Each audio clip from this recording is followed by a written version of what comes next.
আল্লাহ হলেন হুকুম জারি করার মালিক। সুতরাং একমাত্র কেবলমাত্র শুধুমাত্র যিনি মালিক তার নাম, চিল্লায়া বলেন তো তার নাম কি? আল্লাহ। তার মানে ক্ষমতার নামেও একটা সূরা, যারা বলেন ক্ষমতার নামে সূরা একটা আছে। অনেকেই হয়তো মন খারাপ করেছেন, হুজুর এই আলোচনা বাদ দিকের আলোচনা না।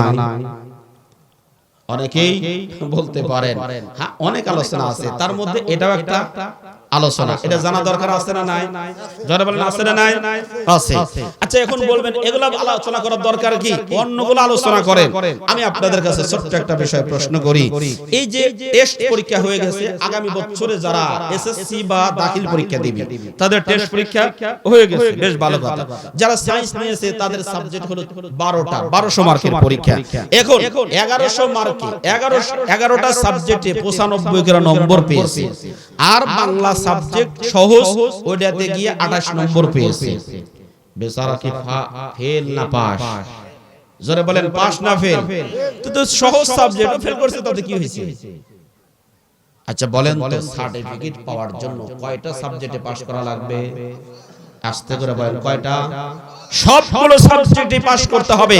কম্পালসারি যত সাবজেক্ট আছে সবগুলো সাবজেক্টে পাস করতে হবে।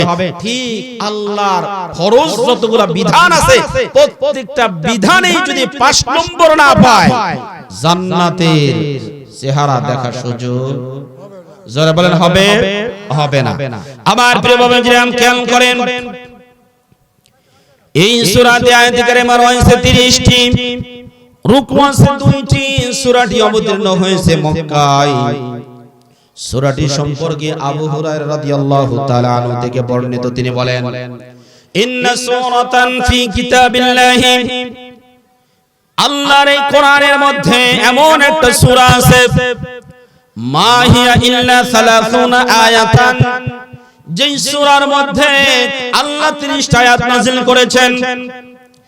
এই সূরাটা যেই ব্যক্তি পড়বে, বুঝবে, আমল করবে, জীবনে বাস্তবায়ন করবে, খুব খেয়াল করবেন, যে পড়বে, বুঝবে, ব্যক্তিগত জীবনে আমল করবে, পারিবারিক জীবন, সামাজিক জীবন, অর্থনৈতিক জীবন, রাজনৈতিক জীবনের সব জায়গাতে যারা বাস্তবায়ন করবে, রব্বুল আলামিন বিশ্ব নবীকে জানিয়ে দিয়েছেন, নবী আমাদেরকে জানিয়ে দিয়েছেন এই সূরাটা শাফাআত লিরাজুলিন ইয়াউমাল কিয়ামা, কিয়ামতের ময়দানে এই ব্যক্তির আমলনামায় সওয়াব কিছু কম থাকতে পারে।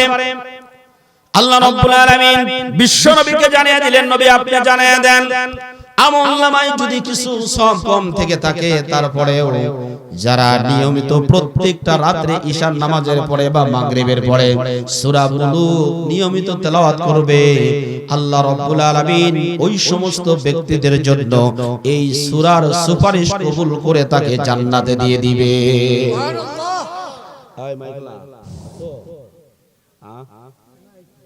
মাইকালা চা খাইতে গেছে, ওরই গলা টেপে গেছে কথা না কইতে কইতে। হ্যাঁ একটু পাওয়ার বাড়া দিতে হবে। আমার বাবাজিরা এদিকে খেয়াল করেন, বিশ্ব নবী কি বলেছেন দেখেন তো, فأخرجته من النار وأدخلته الجنة وهي سورة تبارك। বিশ্ব নবী বলেন কোন একজন ব্যক্তির আমলনামা হালকা হয়ে গেছে, ওয়া আম্মা মান খাফফাত মাওয়াজিনুহু, যেই সমস্ত ব্যক্তিগুলোর আমলনামা হালকা হয়ে যাবে, ফা উম্মুহু হাবিয়া, ওরা জাহান্নামের মধ্যে যাবে, ওয়া আম্মা মান সাকুলাত মাওয়াজিনুহু ফাহুয়া ফি ঈশাতির রাদিয়া, যাদের আমলনামা ভারী হবে ওই সমস্ত ব্যক্তিগুলো স্বাচ্ছন্দ্যময় আল্লাহর জান্নাতে থাকবে। প্রিয় বাবাজিরা আমার গভীর মনোযোগ দেন, আবু হুরায়রা রাদিয়াল্লাহু তাআলা আনহু থেকে হাদিসটি বর্ণিত, যারা সূরা মুলুক তেলাওয়াত করবে, শুধু তেলাওয়াত না, তেলাওয়াত করতে হবে, এর অর্থ বুঝতে হবে, এটার উপর যেই নির্দেশনাগুলো দিয়েছে সেই নির্দেশনা অনুপাতে নিজে আমল করতে হবে, পরিবারকে আমল করাতে হবে, সমাজের মানুষদেরকে আমল করাতে হবে, রাষ্ট্রের মানুষদেরকে এই সূরার যে নির্দেশনাগুলো আছে এগুলা থেকে আমল করাতে হবে। যদি করাইতে পারে তাহলে ওই ব্যক্তিকে সূরাটা সুপারিশ করে করে আল্লাহর জান্নাত পর্যন্ত নিয়ে যাবে।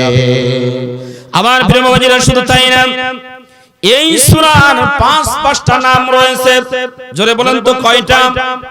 আরো জোরে বলেন কয়টা? এই সূরার সর্বমোট 5টা নাম রয়েছে।